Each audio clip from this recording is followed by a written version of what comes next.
একদিন এক পাহাড়ে যেখানে বরফ পড়েছিল আর হাওয়া গুনগুন করছিল, ৫টা ছোট্ট বন্ধু গিয়ে খেলছিল।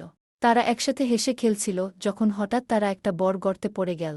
গর্তটা গিয়ে পৌঁছাল এক অদ্ভুত গুহায়, যেখানে ঝলমলে বরফের মতো স্ফটিক ঝুলেছিল। গুহার ভিতর ছিল হালকা আলো, আর চারপাশে বরফে ঢাকা এক নতুন পৃথিবী। স্ফটিকের ঝুলন্ত আলো আর নরম তুষারের মধ্যে সবাই খুব অবাক হয়ে একে অপরকে দেখছিল, কিন্তু কেউই ভয় পায়নি। এটা তো এক নতুন জায়গা, যেন কোনো রূপকথার দেশ। হঠাৎ করে গভীর ছায়া থেকে বেরিয়ে এল এক বিশাল সাদা গোরেলা। তার লোম ছিল সাদা, আর চোখ দুটি ছিল লাল, যেন আগুনের মতো। সবাই একটু অবাক হয়ে তাকিয়ে রইল, কিন্তু তাদের মনে কোনো ভয় ছিল না, বরং কৌতূহল বেড়ে গেল। তখন ছোট্ট দিয়া একা এগিয়ে গেল গোরেলার কাছে, আর মিষ্টি করে বলল, তুমি কি একা থাকো এখানে? গোরেলা একটু হাসল, আর তার চোখে এক দয়ালু দৃষ্টি ছিল। তখনই তাদের মধ্যে শুরু হলো এক সুন্দর বন্ধুত্ব। তারপর তারা সবাই বরফে খেলতে শুরু করল। গোরেলাও খুব আনন্দে বরফের বল ছুড়ে দিল, আর তারা সবাই হাসতে হাসতে খেলে গেল। সবাই মিলে খুব ভালো সময় কাটল, আর গোরেলা যেন তাদের জন্য এক প্রিয় বন্ধু হয়ে উঠল।